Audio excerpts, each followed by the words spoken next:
Silent treatment merupakan perilaku menolak untuk berkomunikasi pada orang lain dengan menahan diri secara verbal.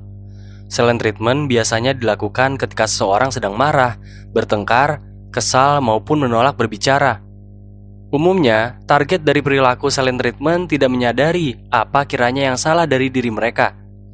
Mereka kebingungan dan merasa kewalahan karena tak ada kejelasan komunikasi. Perilaku ini ditujukan agar target peka dan tahu serta sadar apa yang mereka perbuat merupakan hal yang salah. Saat silent treatment, target akan diabaikan secara verbal dan dianggap seolah-olah tak ada. Secara sederhana, silent treatment berarti mendiamkan seseorang agar orang tersebut tersiksa. Konon, istilah ini muncul pada 1835 di sel penjara agar para napi menyadari apa saja kesalahan yang mereka perbuat. Silent treatment seringkali banyak membuat bingung targetnya. Misalnya, tak semua orang paham dan peka kesalahan apa saja yang mereka perbuat tanpa diberitahu terlebih dahulu.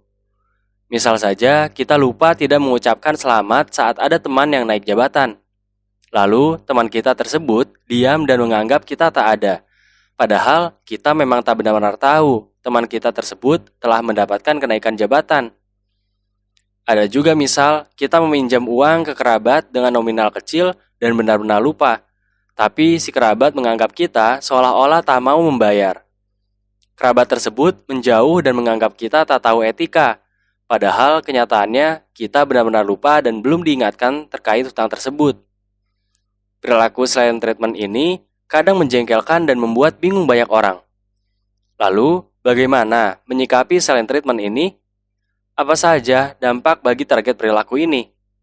Selamat datang di Lebih Baik. Di video kali ini, kita akan membahas dampak dan bagaimana cara menghadapi perilaku silent treatment. Wiley White, seorang Senior Director of Healthcare Innovation di American Psychological Association, mengatakan silent treatment bisa diterapkan untuk menetapkan batasan dalam berkomunikasi. Meski begitu, silent treatment juga dapat menjadi sebuah cara menghukum orang secara psikologis. Terkait dengan hal ini, Kipling Williams, Profesor Psikologi Universitas Purdue, menyebut apabila orang yang menjadi target silent treatment cenderung terperangkap pada ketakutan dan kesedihan. Silent treatment yang dilakukan oleh orang terdekat akan memberi dampak psikologis yang lebih kuat.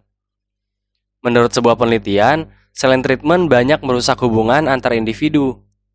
Sebuah penelitian yang terbit pada jurnal Group Process and Intergroup Relation mengungkapkan target silent treatment mengalami perasaan tidak percaya diri dan merasa keberadaannya tidak diakui. Meski hanya perilaku diam, silent treatment ternyata mampu merusak sisi psikologis manusia. Hukuman ini secara tak langsung menghina eksistensi manusia lain hingga mereka merasa tak diakui dan merasa tak berguna dalam hidup. Karena dampaknya yang begitu luas, tak heran, silent treatment sering dikatakan hukuman paling menyakitkan dari sebuah hubungan.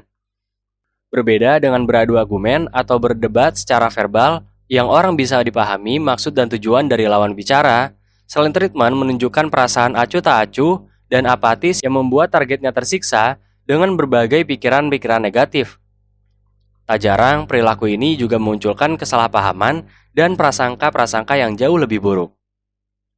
Lantas, bagaimana dampak silent treatment ini? Joel Cooper, seorang profesor psikologi di Princeton, menjelaskan dalam jangka waktu yang pendek, dampak silent treatment dapat menyebabkan stres dan kecemasan. Namun, dalam jangka waktu yang panjang, dampak perilaku silent treatment pada target adalah penyalahgunaan kendali atas target. Tentu, hal tersebut tidaklah baik secara emosional maupun tindakan. Lalu, bagaimana sih cara menyikapi perlakuan diam ini?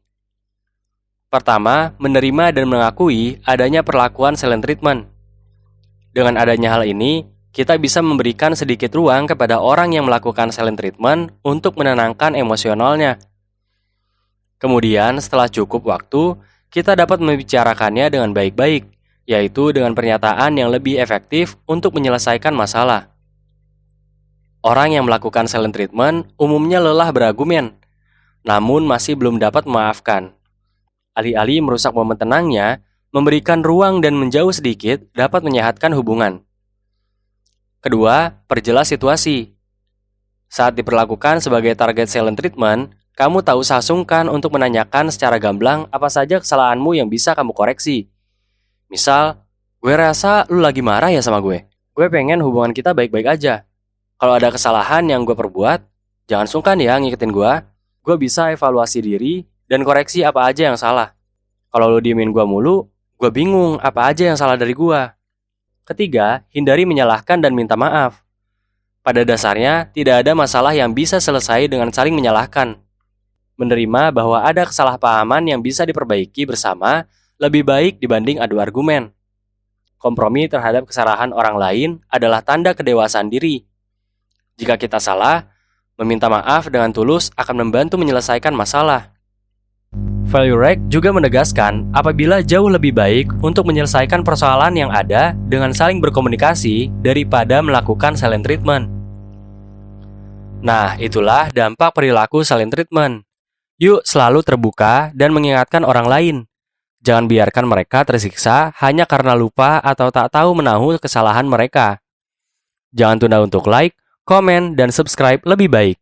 Dosis harian untuk tips dan pengembangan diri untuk kamu yang ingin menjadi lebih baik.